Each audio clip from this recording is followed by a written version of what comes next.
Rebonjour à tous, bonjour à ceux qui nous rejoignent. On poursuit notre grand live, on va parler tour operating et se demander si le voyage à forfait n'est pas en train de prendre sa revanche après que certains lui aient promis finalement sa disparition au profit du à la carte. C'était tout pour le à la carte. Et puis on va se demander si le voyage à forfait est en train de revenir dans la course. Pour en parler, on a du lourd, du très très lourd. Je suis ravi d'accueillir à ma gauche Laurent Tchorivit, co-PDG d'Evaneos. Bonjour Laurent. Bonjour. Juste à côté de vous, Laurent, Christophe Jacquet, directeur général du groupe Marieton. Bonjour Christophe. Bonjour. En face de Christophe, on a Guillaume Linton, PDG d'Asia. Bonjour Guillaume. Bonjour François-Xavier. Et puis enfin, Bryce Arnaud-Battandier, directeur général de NG Travel, donc des marques Boomerang et Jet Tour. Bonjour Bryce. Bonjour François-Xavier. Je disais du très lourd, c'est du très très lourd. Là, on a 4 acteurs, je vais vous dire, on va se battre. On va se battre, mais c'est ça qu'on recherche en même temps, donc on va pas s'en plaindre. Messieurs, j'aimerais que le point de départ de notre débat soit un article du Financial Times, qui est évidemment le quotidien économique de référence en Grande-Bretagne. Il va s'afficher à l'écran. Le 25 août 2025, il titre sur le retour en force du voyage à forfait, tendance qu'on observe partout en Europe, alors qu'on avait prédit leur déclin, alors que on avait dit que le à la carte était à son apogée. Christophe Jacquet, est-ce que vous êtes d'accord ou pas avec ce constat de départ? Est-ce que c'est aujourd'hui la revanche du voyage à forfait? Alors écoute François-Xavier, je ne sais pas si c'est la revanche du voyage à forfait. En tout cas, c'est probablement la revanche de la simplification pour nos clients. Il y a un truc qui me semble important, c'est il y a un marketing un peu daté sur le voyage à forfait. Oui. Donc c'est un petit côté pellicule Kodak. On aurait dû renouveler et faire évoluer le. Oui, c'est très étiqueté en trait de gamme. Voilà, pour le moderniser un peu. Ouais.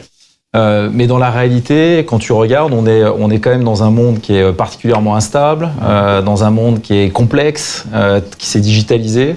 Et on a plutôt des clients aujourd'hui qui sont dans une logique à chercher de la sécurité, de la simplicité malgré tout, de gagner du temps. Et en fait, le voyage à forfait, si tu viens le décortiquer un peu, puis je pense qu'on va avoir l'occasion d'en reparler, il te permet finalement de répondre à tout ça. Il te permet d'avoir un seul acte d'achat, un seul interlocuteur, une expérience qui est plutôt mise en cohérence par celui qui l'a construite. Et puis, tu as tous les éléments de garantie qui sont là. Ouais. Donc, et puis, une dernière chose, le voyage à forfait qui a un côté, je plaisantais avec la pellicule Kodak, mais en réalité, c'est un produit qui a extrêmement évolué entre l'image qu'on en a d'hier et puis la réalité, ce qu'il est aujourd'hui. Ce produit qui a ce nom un peu daté, où on pense tout de suite au charter, au club, à des produits assez simples. Finalement, aujourd'hui, un voyage à la carte, parce que tu les as mis un peu en compétition tous les deux. La réalité aujourd'hui, c'est que les technologies qui sont arrivées nous permettent de faire des voyages à la carte qui sont des voyages à forfait. Et donc, on a maintenant une infinie de possibilités pour pouvoir offrir une expérience ultra personnalisée et sécurisée à nos clients. Bryce Arnaud-Battandier, je crois que chez vous, le voyage à forfait, c'est 60%, c'est ça? Nous, environ? Nous, on vend que des voyages à forfait, mais c'est sur nos clubs, c'est 60%. Et je suis tout à fait d'accord, c'est que le voyage à forfait d'aujourd'hui, en fait, c'est un voyage qui est personnalisé parce que maintenant, on peut partir, par exemple, quand on part en club, on peut partir tous les jours avec toutes les compagnies, on peut faire toutes les durées, on peut avoir différents types de transferts tout en allant dans un club Jet Tour ou par exemple, dans un Capable Club, on rajoute des expériences où on va, je sais pas, aller déjeuner chez l'habitant. Et donc, on se rapproche de ce qu'on appelait, je pense, il y a 10 ou 15 ans, du voyage à la carte. Donc en fait, je pense, tous les tours opérateurs, on a beaucoup bougé pour justement s'adapter à ce que demande le client et toujours lui simplifier la vie où c'est un acte d'achat. On lui garantit aussi beaucoup de choses. Alors là, on l'a vu pendant la crise. Quand il y a un problème, c'est nous qui le rapatrions. On gère les relations avec l'hôtel, il n'a rien à faire. Quand il prend une assurance, c'est une assurance. S'il veut annuler son voyage, s'il veut déplacer, c'est en une fois. Alors que quand on commence à prendre son vol, son hôtel, etc., c'est quand même un parcours du combattant. Donc, on fait à la fois avec justement ces nouveaux outils, à la fois de la simplification et toujours donner des services et de donner de la flexibilité justement aux clients, ce qu'ils recherchent. Parce qu'il y a de moins en moins de clients qui partent 7 jours, le samedi, dans une configuration. Donc, Laurent Tchorivide, vous êtes évidemment, vous avez construit votre modèle sur le à la carte, justement. Evaneos, grand spécialiste du à la carte, comment vous envisagez, comment vous appréhendez cette revanche du voyage à forfait dont parle le FT? Tout à fait. Nous, ce qu'on voit, c'est que derrière ce que dit le FT, c'est sans doute, mais ça a été évoqué, un besoin de réassurance, un besoin d'accompagnement.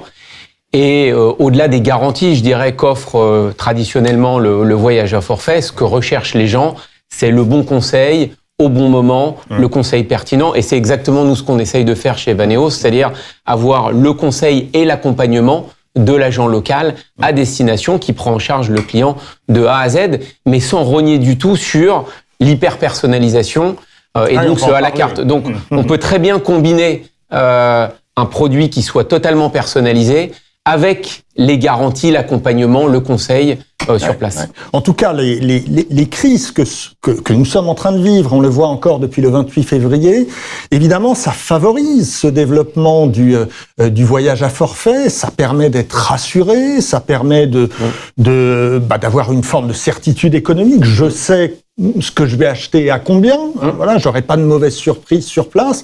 C'est finalement très adapté au monde d'aujourd'hui, encore une fois, très difficile, très déséquilibré. Tout à fait, je pense que c'est ce qu'on essaye de construire ici, c'est-à-dire d'avoir des produits qui soient non seulement exactement ce que vont rechercher les clients, donc très personnalisés, mais avec un accompagnement, et dans notre cas, c'est l'agence locale qui va accompagner de A à Z le client, qui va pouvoir s'adapter. Donc je pense que ça correspond effectivement aux besoins des gens. Et nous, ce qu'on dit, c'est que au-delà des garanties, c'est vraiment le bon conseil par la personne qui est sur place, le local, qui va pouvoir accompagner, gérer, adapter finalement le voyage. Et au terme de la loi, Laurent, je prends chez vous, par votre intermédiaire, un vol et un hôtel. On est d'accord que je suis protégé par la réglementation européenne. Tout à fait. Nos agences partenaires sont soumises à la Travel Package Directive, donc se doivent d'accompagner le client sur l'ensemble de son voyage. Guillaume, est-ce que vous êtes d'accord avec cette tendance qui montrerait qu'il y a un retour en force du voyage à forfait? Ouais, alors une petite précision importante, c'est que quelque part le voyage à forfait, c'est une notion très métier. Oui. Je pense que fondamentalement, le client se présente auprès des professionnels du secteur, que ce soit un agent de voyage, un tour opérateur, un site online. Lui, ce qu'il exprime, c'est son envie, son besoin, et quelque part, on a réussi, grâce à nos outils, grâce à la techno, grâce à l'expertise des équipes, que ce soit chez les Théo, que ce soit en distribution en agence, à englober l'ensemble de la proposition dans le cadre d'un voyage à forfait.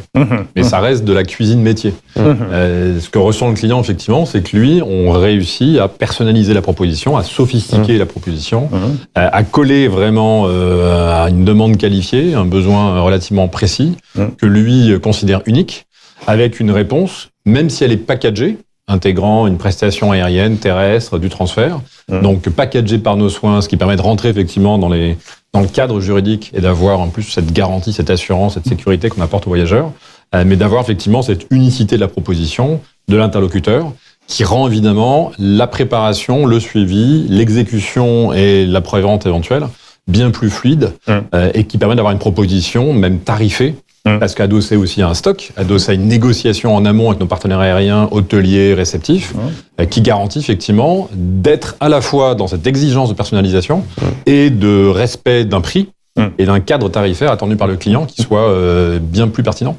C'est vrai que Christophe, j'ai opposé personnalisation et voyage à forfait. C'est une erreur?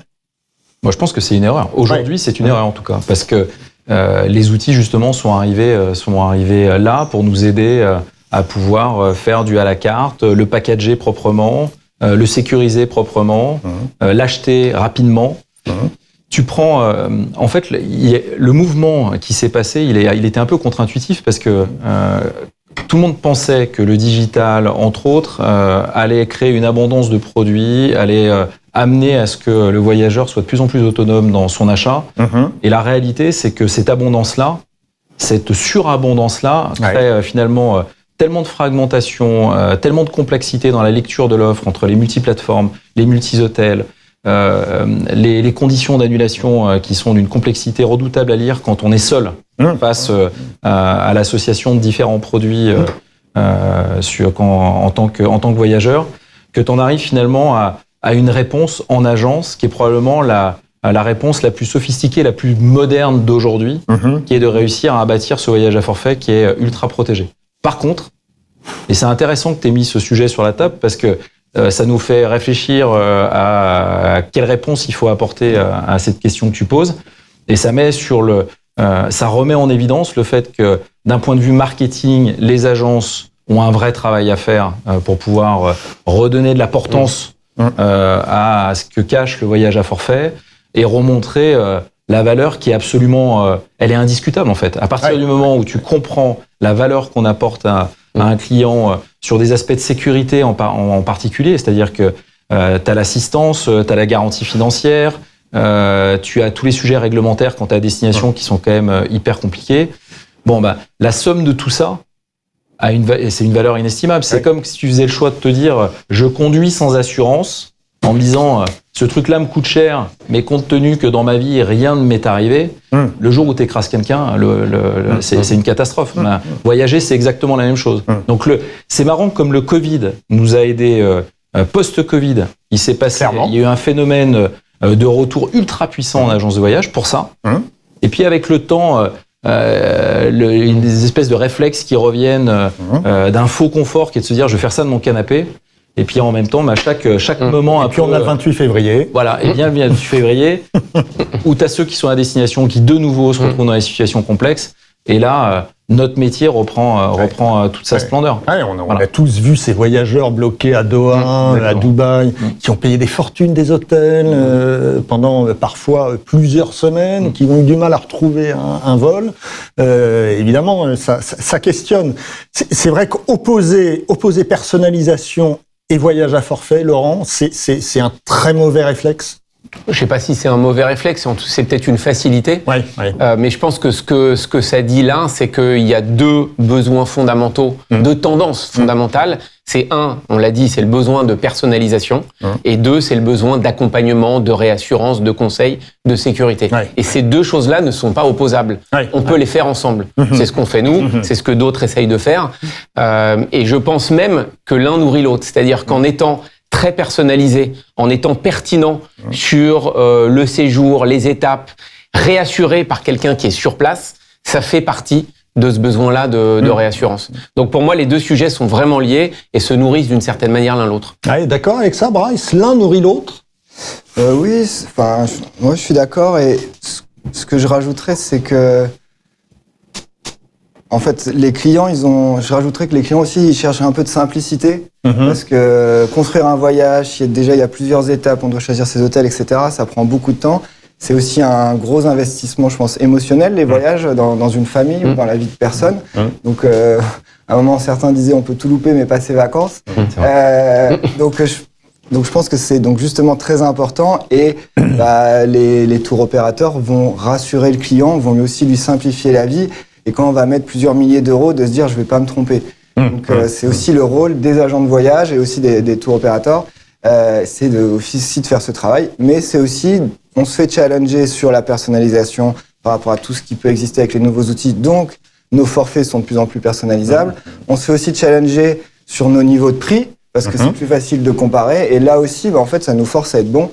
Donc c'est aussi positif, on se doit d'être compétitif par rapport à aussi les clients qui vont réserver de leur côté. Donc moi je vois ça de façon plutôt positive parce que ça nous challenge et voilà, c'est pour ça que l'ancien monde du forfait est devenu un forfait très très moderne et quasiment personnalisé maintenant. Oui, c'est vrai que quand le FT finalement oppose le à la carte et le voyage à forfait, c'est pas forcément la bonne démarche. Non, la logique serait plutôt d'opposer le client totalement autonome. Exactement. C'est ça. Qui, par nature des packages, qui va fabriquer bout par bout sur différentes plateformes, différents supports, la plupart du temps online, voire avec un partenaire local, mais qui du coup n'a pas forcément compris. Donc il y a aussi un enjeu de faire savoir de la part des acteurs du métier que l'agent de voyage, le tour opérateur, est capable évidemment d'avoir une proposition tout aussi sophistiquée, personnalisée, simple, un seul point d'entrée pour l'intégralité du voyage, tout en ayant, encore une fois, cette capacité à assister, à suivre, bien meilleure même que ce que ferait évidemment le client sur place. Donc, quelque part, les crises, on a oublié un élément quand même, c'est qu'il y a eu évidemment la crise sanitaire, il y a eu la crise géopolitique. Entre les deux, il y a quand même des sujets climatiques systématiques, permanents, les canicules, les fortes chaleurs sur le bassin pendant un paquet sur un paquet de destinations pendant les mois printemps-été. Donc on est finalement depuis 6 ans quasiment en situation tendue parce que climat d'inquiétude, de tension quasi permanent. Donc à nous de faire savoir aussi évidemment que toute cette qualité, tous ces avantages qu'apportent évidemment nos métiers et notre valeur ajoutée sont réels et démontrés, de faire parler nos clients. Nous, c'est quelque chose qu'on a choisi de faire, notamment là depuis quasiment 2 mois et demi, qu'on est rentré dans cette crise, presque 3 mois évidemment davantage, évidemment au Proche-Orient, pour que nos clients témoignent de la qualité, de la valeur ajoutée, de la qualité de l'exécution, de la prise en charge, de l'assistance sur place, évidemment quand ils se retrouvent dans une situation difficile. Donc l'opposition, effectivement, n'a de sens que si nous-mêmes on est capable de reprendre la parole et de faire savoir cette raison d'être, évidemment, de notre proposition, de nos métiers. On n'est pas juste là pour pousser des produits en étagère. C'est peut-être ça, quelque part, la vision un peu caricaturée du voyage à forfait. Bien sûr. Has-been, du professionnel qui pousse son catalogue. On n'est plus du tout, évidemment, dans cette logique-là. C'est plus du tout ce qui se passe. On n'est pas des vendeurs de produits. On est dans une écriture d'un voyage à l'image de l'attente client, avec une réactivité attendue aussi, bien évidemment. Et la techno nous permet de le faire. L'expertise de nos équipes permet de le faire. Les partenariats qu'on noue entre professionnels, distributeurs, tour opérateurs, réceptifs, aériens, permettent évidemment de travailler là-dessus pour avoir encore une fois une qualité de proposition et une rapidité de réponse qui soit celle attendue par le voyageur qui jusque-là pouvait tenter de se débrouiller. C'est vrai que Christophe, vous disiez le voyage à forfait était souvent associé à de l'entrée de gamme, à un produit un petit peu basique et qui avait fini, après je crois le printemps arabe, à avoir un peu mauvaise réputation. Là, on voit que le voyage à forfait, le all-inclusive, en fait, s'étend à toutes les gammes, s'étend même au haut de gamme. Et on voit des groupes haut de gamme qui font du all-inclusive. On voit Accor qui a décidé de mettre le paquet. Ils investissent des fortunes, je crois, sur des resorts haut de gamme, all-inclusive. On voit que c'est en train de basculer sur l'ensemble des segments, en fait. Oui, et en fait, quand tu regardes les évolutions technologiques qui sont en train d'arriver, qui nous ont à certains moments un peu effrayés en se disant finalement comment les choses vont évoluer, on en parlait juste avant, je suis assez convaincu qu'on va rentrer sous peu dans un monde d'ultra-perfection du voyage en agence de voyage. Pourquoi ? Parce qu'on va arriver à des niveaux d'ultra-personnalisation, c'est-à-dire que même une agence de voyage aujourd'hui va arriver sur un niveau d'inventaire absolument infini et va pouvoir assembler une infinie de possibilités. Ce qui n'était pas forcément toujours le cas quand tu étais en agence et que tu étais, pour certains réseaux, contraint par des inventaires, par exemple, ou des partenariats avec des tours opérateurs. Là, les outils nous amènent à pouvoir faire l'équivalence de ce qui était capable de construire, comme tu disais, Guillaume, ces voyageurs qui voulaient partir un peu seuls, mais en plus, d'amener ce dernier verrou qui est non discutable, qui est un seul achat, un seul interlocuteur qui est là pour finir de te conseiller et puis te protéger s'il se passait quoi que ce soit, et puis finalement te faire gagner quand même beaucoup de temps dans le travail de préparation qui est fait en amont. Donc, ma conviction, c'est qu'on est en train, le monde qui nous attend là, sous peu, avec l'arrivée de l'IA, entre autres, qui est là, c'est de nous amener à un niveau de perfection et de sophistication de ce qu'on va produire pour nos clients, encapsulé dans un forfait, exceptionnel. Ça, c'est intéressant, Laurent. L'IA va apporter cette infinité de possibilités, de combinaisons à l'intérieur d'un voyage à forfait. Oui, alors nous, on l'a déjà, puisqu'en fait, nos partenaires réceptifs avec qui on travaille, je rappelle, 170 destinations, 600 partenaires réceptifs, on n'est soumis à aucun inventaire. Le client qui passe par Evaneos, qui est mis en relation avec un agent local, il a une infinie de possibilités. Il est guidé, il est accompagné, il est conseillé par l'expert local, mais il n'y a pas de problème d'inventaire. D'accord.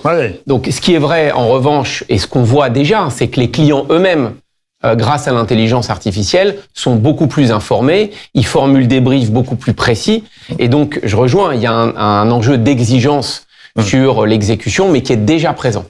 Donc l'IA aide beaucoup les gens à se renseigner, à préciser leurs envies de voyage.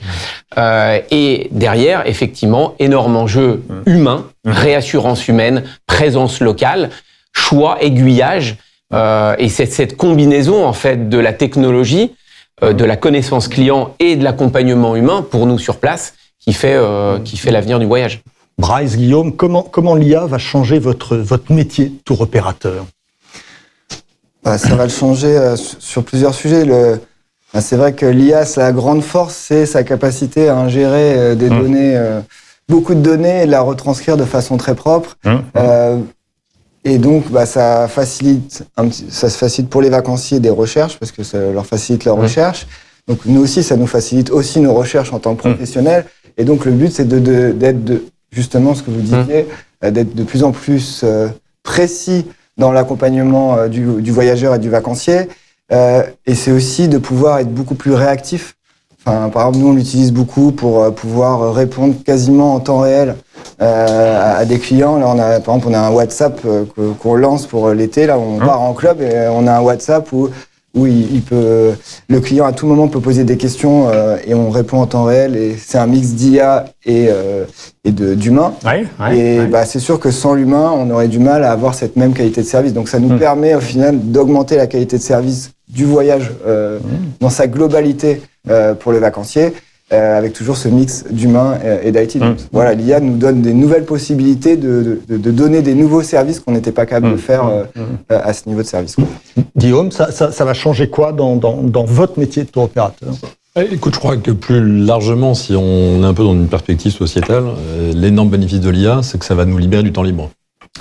Ça va nous libérer du travail, ça va nous désaliéner du travail au quotidien. Donc mécaniquement, moi je crois vraiment à ça, nos voyageurs, nos clients vont pouvoir investir davantage sur leur temps libre, donc mécaniquement partir plus facilement en voyage. Je pense que c'est un élément clé. Faut avoir ça à l'esprit, donc moi je trouve ça évidemment hyper enthousiasmant parce que on va pouvoir même travailler à distance encore plus facilement que c'est déjà le cas aujourd'hui. On sera moins contraint, encore une fois, d'avoir accès à des outils métiers qui seraient cloisonnés à l'univers de l'entreprise ou au lieu de l'entreprise. Donc ça peut évidemment sacrément modifier la façon de consommer du voyage, déjà.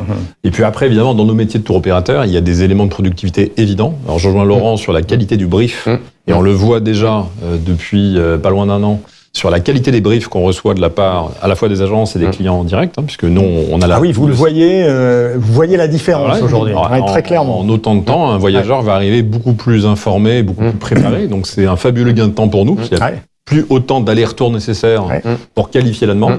Tout à fait. Donc on travaille tout de suite en ligne et embarqué évidemment sur les rails posés par le client, et a priori avec relativement peu d'erreurs. On peut les détecter assez rapidement, parce que l'humain, évidemment, tu le disais aussi, vient compléter son regard, évidemment, par rapport à ce que la machine apporte. Et c'est évidemment derrière intéressant parce qu'on peut du coup démontrer notre valeur ajoutée sur la partie que l'IA n'est pas capable de traiter, ou dans la capacité de mettre en adéquation le brief que le client aura travaillé et notre compréhension de son attente, de sa façon de voyager, des profils de ses co-voyageurs, pour avoir une proposition justement bien plus personnalisée. Donc ça nous permet vraiment d'investir sur ce qui fait le propre de la valeur ajoutée la valeur ajoutée des agences et des TO, qui est justement les éléments de personnalisation et de réponse hyper chirurgicale à l'attente. Et puis tout le travail évidemment d'assistance à destination, qui peut être facilité là aussi, parce qu'il y a des outils qui vont permettre une mise en relation beaucoup plus rapide avec le client, énormément de productivité évidemment également sur l'ensemble du traitement des contenus tarifaires, textes, photos, visuels, qui sont largement consommateurs de bande passante chez les TO, pour évidemment là aussi soulager les équipes et leur permettre de passer davantage de temps sur des tâches à forte valeur ajoutée. Christophe, vous étiez avant patron d'Avas Voyage, donc un distributeur. Vous êtes devenu patron du groupe Marieton, directeur général du groupe Marieton. Est-ce que votre vision du tour operating a changé depuis que vous avez pris ces nouvelles fonctions? Alors, je suis en train d'apprendre. Je suis en train d'apprendre et je découvre beaucoup de choses. Et c'est intéressant que tu poses cette question parce que ça m'a fait... Tu parles des avantages du voyage à forfait. Il y en a un qui n'était pas une évidence pour moi. Qui était notre capacité finalement à garantir des prix qui soient en deçà du marché. Et si tu prends les voyages à forfait sur des produits package, plutôt entrée de gamme cette fois-ci, sur des produits all-inclusive en particulier, j'invite qui que ce soit à faire la démonstration que sur des tarifs de l'été, là maintenant, ils trouvent moins cher sur Booking ou Expedia, en terrestre seul, en achetant seul. C'est-à-dire que les écarts de prix sont démentiels. C'est-à-dire que tu es sur des écarts de prix qui sont entre 20 et 30%. Et ça, c'était pas une évidence pour moi. Je l'ai découvert la semaine dernière en faisant une tournée dans le bassin Med avec Laurent et Aurélien, qui est patron de Voyamar, où je me suis rendu compte que les tarifs effectivement qui étaient contractés par les tours opérateurs nous amenaient à avoir des niveaux de prix qui offraient des avantages concurrentiels qui étaient non discutables. Et ça fait partie des choses. À force d'avoir peur de temps en temps, on oublie de mettre en lumière les forces qu'on a, et celle-là, elle est extraordinaire. Et ça ne changera pas. Et ça ne changera pas parce que les hôtels, aujourd'hui, ils ont besoin d'argent en début de saison et pas forcément d'être réglés au fil de l'eau. Et tant que tu auras des tours opérateurs qui sont capables de prendre ces engagements-là ou de faire des montages financiers avec les hôtels qui permettent de préfinancer un peu la saison, tu auras la garantie d'avoir des prix qui sont plus intéressants. Et il n'y a aucune centrale hôtelière, aucun grand public qui est capable d'obtenir ces tarifs-là, puisqu'il ne fait pas ce contracting sur du all-inclusive. Alors vous dites ça ne changera pas, malgré tout on a des marchés émergents, on a la Pologne, on a la République tchèque qui deviennent des vrais concurrents pour les tours opérateurs français. On a des hôteliers qui quand même ont plutôt le pouvoir aujourd'hui de fixer les prix, de fixer leurs conditions. Est-ce que vous avez tant de pouvoir que ça dans votre sourcing aujourd'hui ? Alors, j'ai pas le savoir-faire tour opérateur encore de Guillaume et de Bryce, loin de là. En revanche, ce que j'ai pu constater, c'est qu'un hôtelier, il veut pas dépendre d'une nationalité. Un hôtelier, il veut pas dépendre d'un tour opérateur. Et un hôtelier, il est comme chacun d'entre nous, il veut se dérisquer au maximum. Donc, plus il réussit à construire et à vendre ses chambres en amont de façon la plus équilibrée possible, la plus diversifiée possible, mieux c'est pour lui. Donc, oui, tu as des nouveaux marchés qui sont en train d'arriver. C'est des opportunités pour eux de remplir les hôtels. Mais à la question, est-ce qu'ils vont nous prendre toutes nos chambres ? La réponse est non, de façon très évidente, par les arguments que je viens de te donner, qui ne sont pas les miens, qui sont vraiment ceux de l'hôtelier dans sa réflexion. Et tu vois, la semaine dernière, j'étais avec un hôtelier qui avait une grosse dépendance à un tour opérateur et à une nationalité allemande. L'un de ses enjeux à très court terme, c'était de se dire comment je réussis justement à me diversifier, non pas à remettre en question mon partenaire historique, mais j'ai besoin d'être plus équilibré dans la source de mes revenus. Bryce, d'accord avec ça ? Le contracting est difficile quand même en ce moment, non ? C'est difficile, non, mais je suis tout à fait d'accord. En fait, les hôteliers, ils veulent se dérisquer. Et je rajouterai un point aussi, c'est qu'ils veulent trouver un certain équilibre entre les clientèles des différentes sources, on va dire, de clients. Et donc, aussi d'avoir des partenaires Théo sur du moyen terme. Ils savent quel type de client va venir dans leur hôtel. On est des professionnels, donc on connaît parfaitement le produit. Donc aussi, on le vend très bien. On vend ce qu'il en est. Et donc, les clients sont plus satisfaits. L'hôtel, à la fin, est plus satisfait. Et aussi, en général, nous, c'est ce qu'on voit dans la plupart de nos clubs. Quand on arrive sur un hôtel, on fait augmenter la satisfaction de l'hôtel parce que on va mettre des équipes sur place. S'il y a des sujets sur certains, avec nos clients, on va tout de suite les traiter. S'il y a un problème, par exemple, sur la restauration, tout de suite, on envoie un chef. Donc, tous ces éléments font que, on crée aussi de la valeur pour l'hôtel. Et il n'y a pas que le prix et le remplissage sur un instant T, mais il y a aussi sur la durée. Est-ce qu'on va amener des clients sur plusieurs années ? Si ma satisfaction augmente, ça veut dire que globalement, j'arriverai mieux à vendre mon hôtel. Donc, c'est ça aussi notre logique de quand on va signer des clubs, notamment, c'est des partenariats à long terme. Guillaume ? Ouais, et puis n'oublions pas que le pari de l'hôtelier quand il travaille avec un Théo, c'est justement de désaisonnaliser son offre. Son énorme enjeu. Il n'a pas besoin de nous, évidemment, pour vendre à Bali, juillet, août, ou pour vendre le mois de mars au Japon. Clairement, c'est de la haute saison, il se débrouille tout seul. S'il fait le pari du Théo, et s'il nous accorde des chambres, malgré tout, ou qu'on arrive à obtenir du siège côté compagnie aérienne sur ces périodes de haute saison, c'est parce qu'on joue le jeu et qu'on s'organise, on travaille en anticipation, on structure nos stocks, on pousse nos propositions sur le marché pour pouvoir vendre la basse et la moyenne saison. Ou pour pouvoir vendre des sites secondaires. Un hôtelier, bien souvent, il est dans une chaîne ou dans un groupe hôtelier. Donc peut-être qu'il a un hôtel porte-étendard, tête de gondole, qui va se remplir tout seul. Mais le groupe derrière sera très heureux si le Théo l'aide à remplir les 10-15 hôtels qui sont beaucoup moins visibles, beaucoup moins connus sur des sites secondaires, sur lesquels, parce qu'on va être sur une proposition de parcours itinérant, de circuits multi-étapes, vont être remplis grâce au travail du Théo. Donc c'est ça le pari. Laurent, j'aimerais revenir à l'intelligence artificielle. Est-ce que, justement, Christophe disait, oui, ça va offrir une infinité de combinaisons possibles. Est-ce qu'en même temps, ça ne va pas ouvrir la voie à de nouveaux acteurs? On voit quelqu'un comme Mindtrip qui arrive aujourd'hui sur le marché européen. C'est vrai, quand on télécharge l'appli, on regarde, il y a un effet waouh terrible. Non mais voilà, faut être honnête. Est-ce que ça vous fait peur, ça? Non, je trouve ça plutôt bien que la technologie s'installe. Encore une fois, l'intelligence artificielle ne pourra pas tout faire. Donc, je répète, ça va aider énormément les gens à se projeter.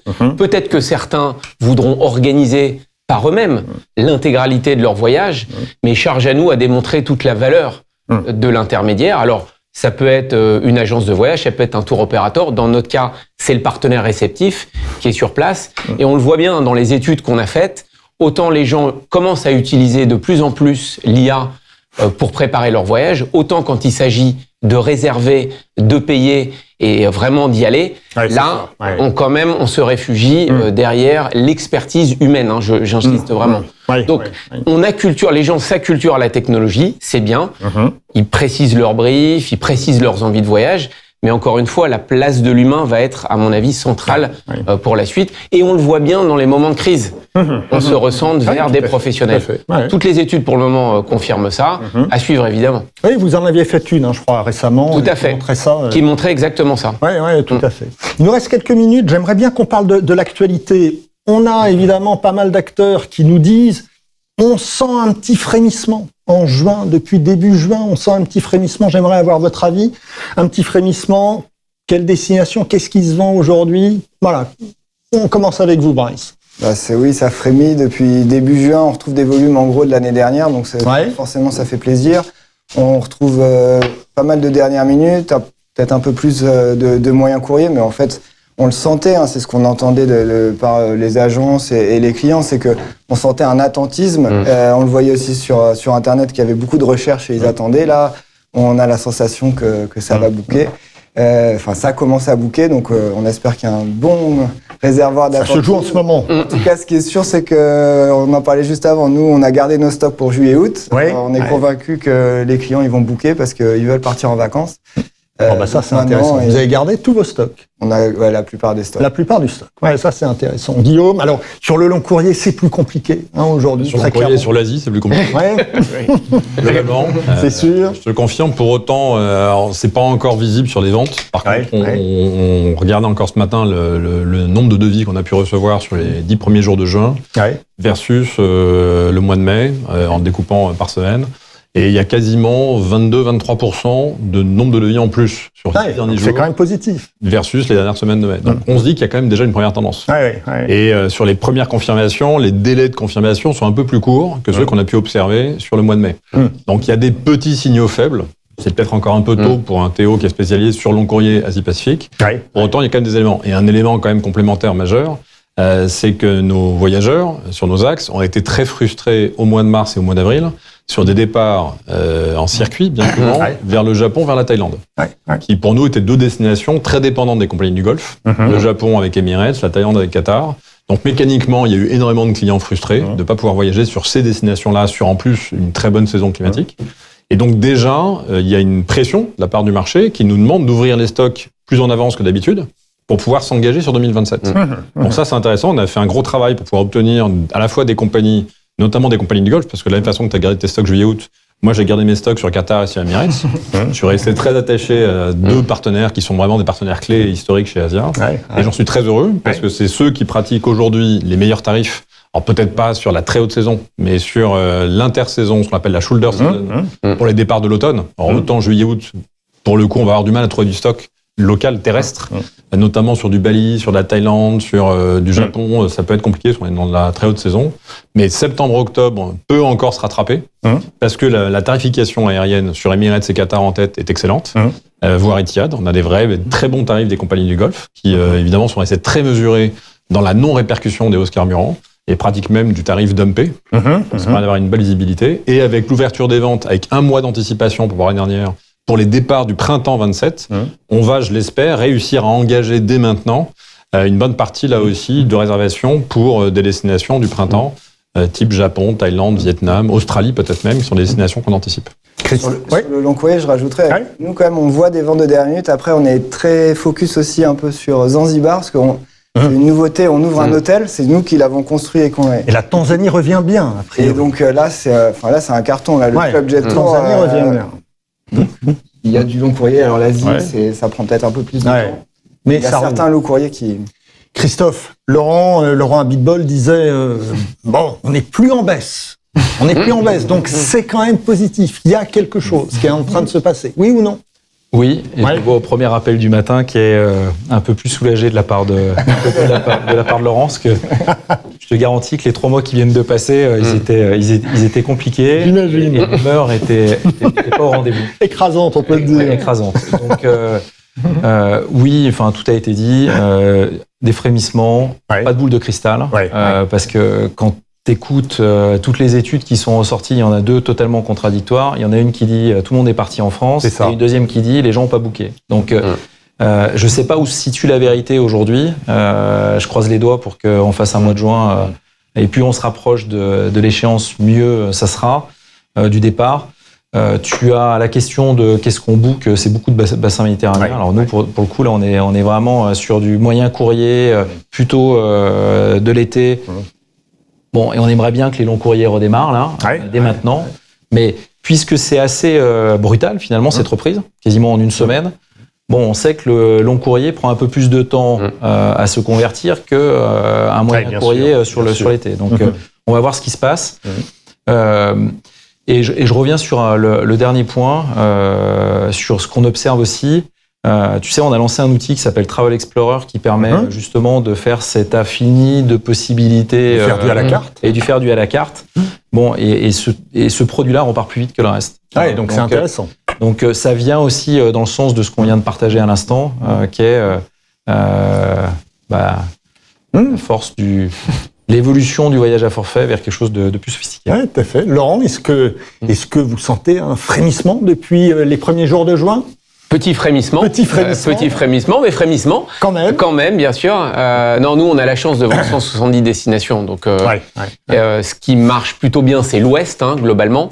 Donc, l'Europe, on a par exemple, je regardais ce matin, l'Angleterre, le Pays de Galles, on fait x2, voilà. Donc, l'Europe marche bien. L'Amérique marche bien aussi.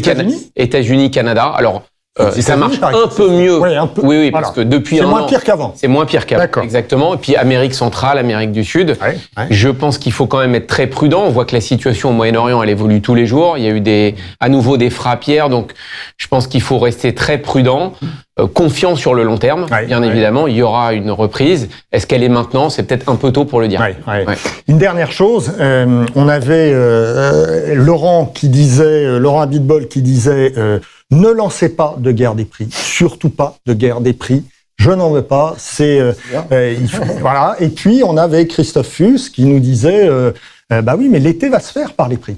Et le prix aujourd'hui devient l'élément qui permettra de débloquer les ventes. Vous êtes d'accord, pas d'accord? Il y a 2 visions qui s'opposent. Bryce? Je pense que le but, c'est qu'on adapte nos prix et nos produits à la clientèle et à leur budget. Donc vous allez les baisser? On va pas les baisser. Nous, ce qu'on a lancé notamment depuis un an, ce qu'on avait vu qu'il y avait un sujet sur le pouvoir d'achat, ce qu'on appelle les prix malins. Donc on a des clubs Coralia et aussi des séjours avec des hôtels plus simples sur ce qu'on appelle les prix malins et qui garantissent d'avoir des prix qui sont très agressifs.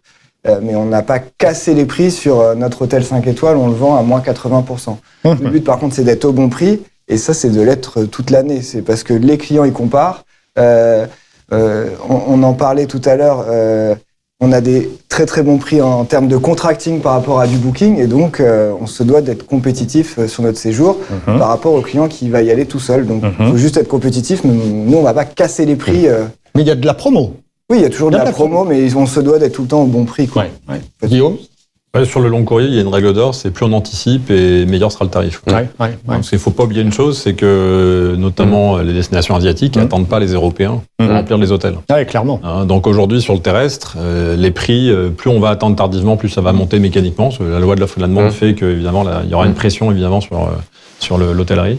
Et pour le coup, si on veut partir effectivement sur l'automne, sur l'hiver, sur le printemps de l'année prochaine, mieux vaut anticiper. Je le disais tout à l'heure, il y a des offres tarifaires effectivement côté aérien de la part des compagnies du Golfe uniquement, parce que le reste du marché a répercuté de la hausse carburant, on le sait, et avec encore une fois une demande qui a été très forte, que ce soit au travers des intermédiaires ou des professionnels que nous sommes, et directement sur les sites des compagnies.